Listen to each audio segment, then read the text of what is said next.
সবাইকে স্বাগত জানাচ্ছি আমাদের হাতে থাকা সর্বশেষ আন্তর্জাতিক সংবাদ ও বিশ্লেষণে। আপনাদের সাথে আছি আমি আমির হামজা। আসসালামু আলাইকুম প্রিয় দর্শক, আজকের এই বিশেষ লাইভ বুলেটিনে আমরা এমন এক বাস্তবতার মুখোমুখি দাঁড়িয়ে আছি যেখানে যুদ্ধ শুধু মিসাইল আর গোলাবারুদের নয়, বরং কৌশল, ধৈর্য আর মানসিক শক্তির লড়াই। আর এই লড়াইয়ে কে কাকে ছাপিয়ে যাচ্ছে, কে কার ওপর চাপ তৈরি করছে, সেই প্রশ্নের উত্তর আজ ধীরে ধীরে স্পষ্ট হয়ে উঠছে। প্রথমেই সরাসরি মূল কথায় আসি।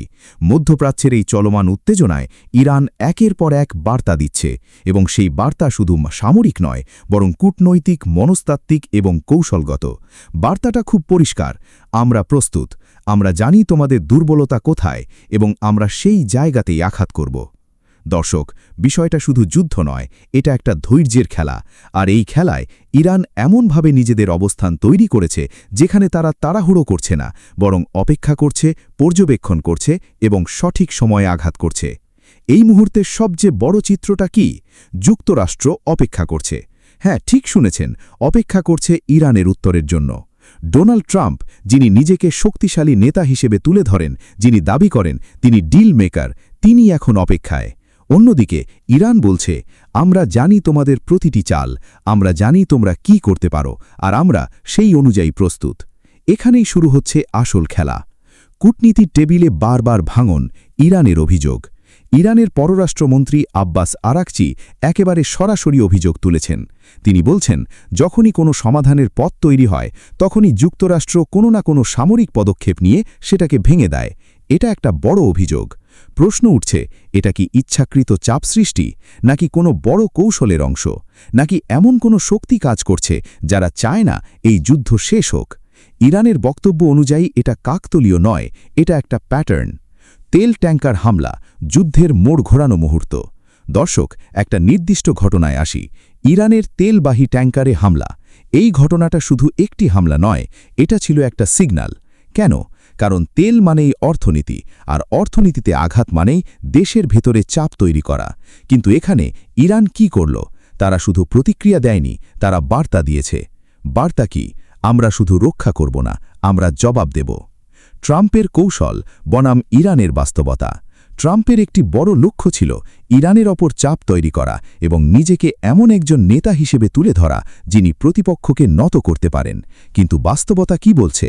বাস্তবতা বলছে ইরান মাথা নত করেনি, বরং তারা আরও দৃঢ় হয়েছে। ইরান স্পষ্ট করে দিয়েছে, আমরা চাপের কাছে মাথা নত করব না, আমরা আমাদের শর্তে খেলব। মিসাইল শক্তি, সংখ্যার যুদ্ধ। এখন আসি আরেকটি গুরুত্বপূর্ণ অংশে, মিসাইল সক্ষমতা। পশ্চিমী গোয়েন্দা সংস্থাগুলোর দাবি ইরানের সামরিক শক্তি কমেছে, কিন্তু ইরান বলছে না, বরং বেড়েছে। তারা বলছে তাদের সক্ষমতা 120% পর্যন্ত বৃদ্ধি পেয়েছে, আর জনগণকে রক্ষা করার প্রস্তুতি 1000%। এটা শুধু সংখ্যা নয়, এটা আত্মবিশ্বাসের প্রকাশ। যুদ্ধবিরতির শর্ত, ইরানের স্পষ্ট অবস্থান। ইরান কি চায়? তাদের দাবি পরিষ্কার, পূর্ণ যুদ্ধবিরতি। কিন্তু শুধু যুদ্ধবিরতি নয়, তারা বলছে গাজা ও লেবাননে হামলা বন্ধ করতে হবে। অর্থাৎ তারা শুধু নিজেদের নিরাপত্তা নয়, পুরো অঞ্চলের পরিস্থিতিকে আলোচনায় নিয়ে আসছে। যুক্তরাষ্ট্রের ভেতরের চাপ, বাস্তব চিত্র। এখন আসি যুক্তরাষ্ট্রের ভেতরের অবস্থায়। বিশ্লেষণ বলছে এই যুদ্ধ ট্রাম্পের প্রত্যাশার চেয়ে অনেক দীর্ঘ হয়েছে। ফলাফল, জনপ্রিয়তা কমেছে, চাপ বেড়েছে, এবং সবচেয়ে গুরুত্বপূর্ণ, তাদের অবস্থান নরম হয়েছে। পরিবর্তিত লক্ষ্য, রিজিম চেঞ্জ থেকে পিছু হটা। প্রথমে ট্রাম্প বলেছিলেন ইরানের শাসন পরিবর্তন দরকার। আজ সেই কথা কোথায়? আলোচনায় নেই। এটা একটা বড় পরিবর্তন। এটা প্রমাণ করে প্রাথমিক কৌশল কাজ করেনি। আলোচনার নতুন ফ্রেম, সমঝোতার পথ। এখন কি হচ্ছে?